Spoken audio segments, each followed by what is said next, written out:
P.U. Thomas एक गरीब Christian परिवार में पैदा हुए।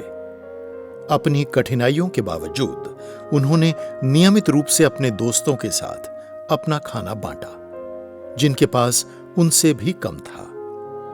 गरीबी ने उन्हें 7वीं कक्षा में स्कूल छोड़ने के लिए मजबूर किया और 12 साल की उम्र में उन्होंने अपने गरीब दोस्तों को खिलाने के लिए घर छोड़ दिया और घरेलू काम करने लगे।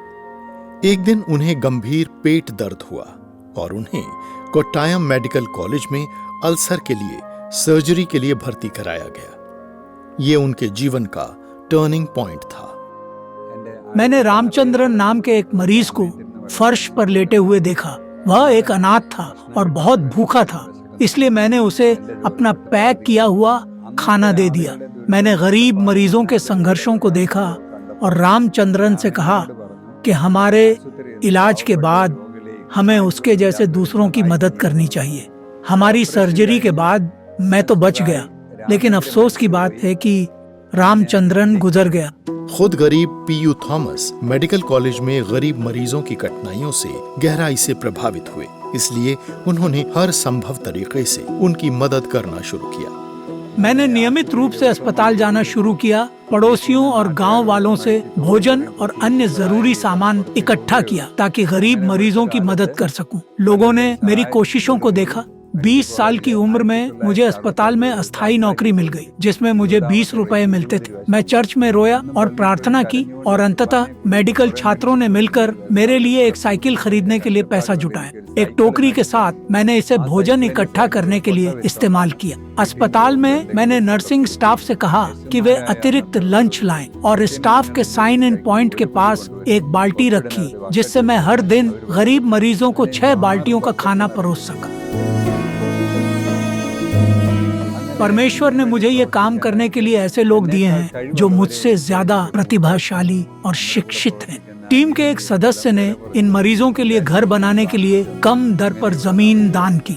फिर हमने 44 मानसिक रूप से चैलेंज्ड व्यक्तियों को, जो अब नवजीवन ट्रस्ट होम्स के नाम से जाना जाता है, में स्थानांतरित किया। आज हम 5 जिलों में गरीब मरीजों को खाना खिलाते हैं, दवाइयाँ और उपचार में सहायता करते हैं और शवों और जरूरी प्रक्रियाओं का प्रबंधन करते हैं। हम ये सुनिश्चित करते हैं कि 5000 से अधिक मरीजों और उनके परिवारों को रोजाना सही भोजन मिले।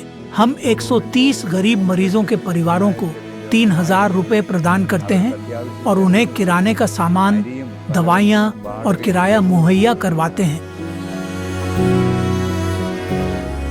मैथ्यू 5:16 कहता है, अपना प्रकाश दूसरों के सामने चमकने दो ताकि वे तुम्हारे अच्छे काम देखें और तुम्हारे परमेश्वर की महिमा करें जो स्वर्ग में है। जब आप अच्छा करते हैं तो आप दूसरों को भी ऐसा करने के लिए प्रेरित करते हैं। मैथ्यू 25:40 हमें याद दिलाता है, जो कुछ तुमने इन छोटे भाई बहनों में से एक के लिए किया, तुमने मेरे लिए किया। अपने दुख के दौरान दूसरों की मदद करना आपके जीवन में प्राप्तकर्ता से अधिक खुशी लाता है। थॉमस की यात्रा में उन्हें लगा कि उनकी पत्नी और बच्चों को सबसे अधिक दुख उठाना पड़ा, खासकर जब उनका इकलौता बेटा बीमार पड़ा और 8 साल की उम्र में गुजर गया। इस समय परमेश्वर उनका सहारा थे।